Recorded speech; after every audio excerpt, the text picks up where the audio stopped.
speaker this morning is Bin Lee, and she's going to share with us a project she's been working on towards a light footprint, rethinking the urban transformation of a high mountain territory in China.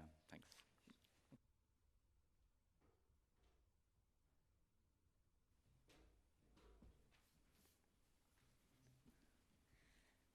Good morning. My name is Li Bin. I'm an architect and landscape architect. I do research and teaching here in Norway at the Oslo School of Architecture and Design. Today, I'd like to introduce you a high mountain territory in China and to share with you my rethinking process towards a light footprint transformation. Who is Mount Gongga? Gongga is the easternmost high mountain in China. It's about 200 kilometers to the metropolitan Chengdu Plain. With over 7,000 meters, it is the highest peak of the Hengduan mountain ranges in the southwestern China. The mountain represents a frontier of urbanization in China, that is, the transformation between large cities in plains and the alpine zones in high altitudes. When we take a close look at Hengduan, enjoying in the middle, we see a group of cities and mountains located at the border or inside these mountainous regions.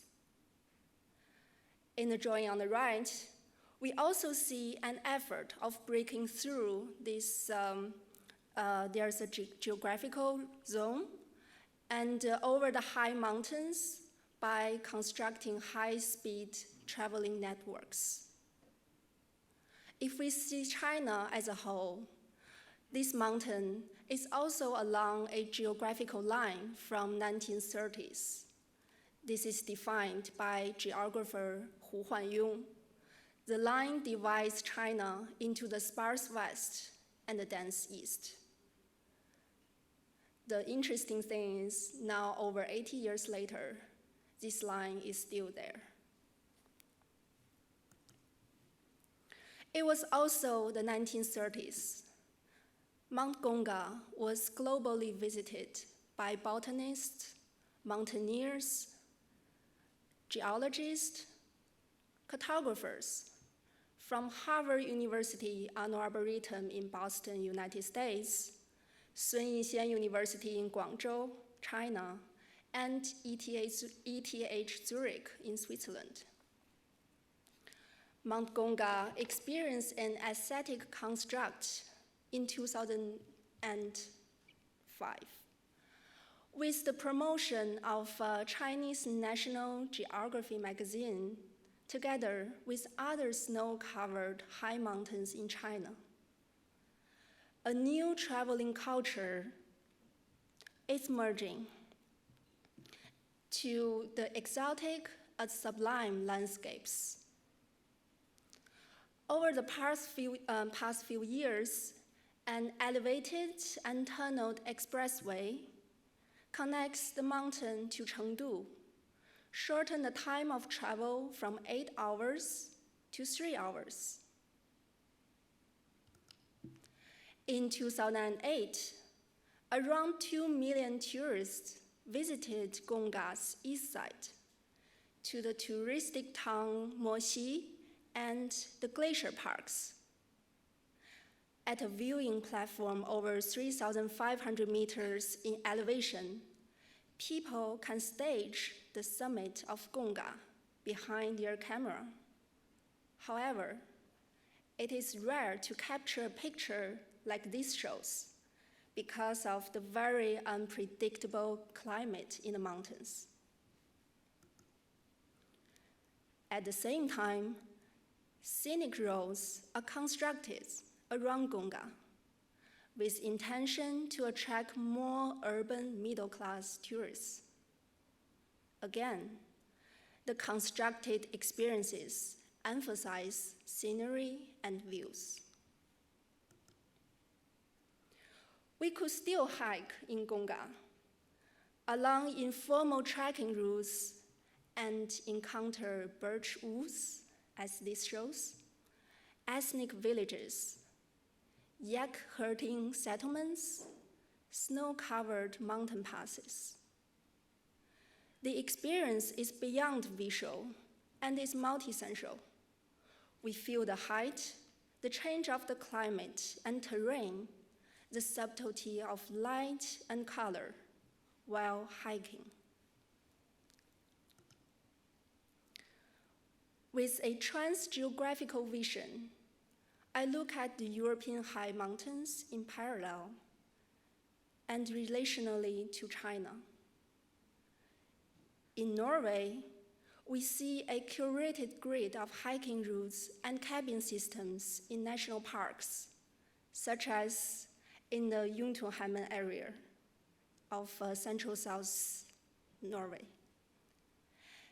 And in the Alps, we find alpine resorts such as Zermatt Matterhorn, constructed and operated as the temple city during high touristy seasons. How do we see the future of Mount Gonga? Would it be as curated as Jotunheimen, or as connected as Matterhorn, or there's other alternatives? The idea for the future alternatives is highly dependent from what perspective we read the mountain's urbanization and its landscape changes. Beyond mapping from a distance, I propose a landscape-informed reading from within through repeated travels and immersed fieldwork. The fieldwork was done by practicing transect travels through the lenses of fieldwork tools. Those tools were designed before travel for observing and recording the experienced landscape, mapping through photography and cartography. A series of transect routes were planned from the built urban form to the unbuilt and the wilderness, with pauses planned, detoured, and encountered. The red line indicates a regional transect around the mountain. Each section in the blue color recorded a local transect departing from a stop of the regional one in walking and hiking. Photographic mappings were done in sequence with 6 themes: transportation, natural habitat, food, tourism, water, and science making. In a design course I taught in our landscape program in Tromsø, the students tested the fieldwork tools and brought them to a study trip in Sichuan, China, between Chengdu and Mount Gonga. Traveling in transit as a group, the studio was searching for pulses that potentially be transformed into light footprint interventions. Students curated how the future of Mount Gonga could be through the lenses of the fieldwork. In an exhibition at Norske Kunstmuseum in Tromsø, students exhibited the findings and the light footprint ideas to a broader audience, including Chinese and Asian tourists who were visiting the northern Norway. The idea towards a light footprint were based on a reading of the landscapes in flux. For example, could we turn the informal trekking routes into a curated one that could guide a sustainable outdoor experience? Could we highlight the reality of the glacier is disappearing in the glacier park to inform the general public about the climate change?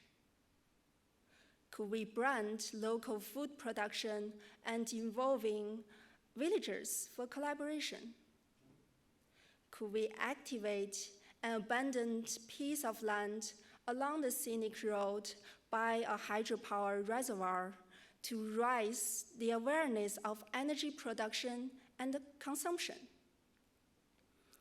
They could form the basis for slow tourism by curating slow routes and pauses to activate multi-sensual experiences and education.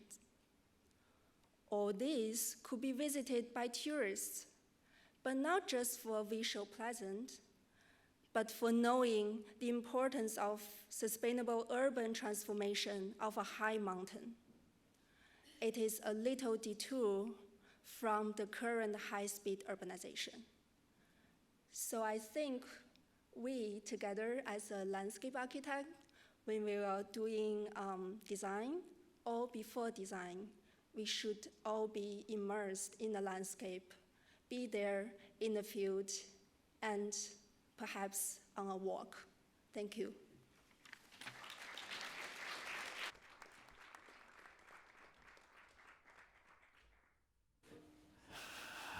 Thank you so much. I think we've had 5 fantastic presentations which really summarize a little bit of what is happening. So just like to thank you again for the presentations. It was fantastic. We've got about 20 minutes, and 25 minutes? What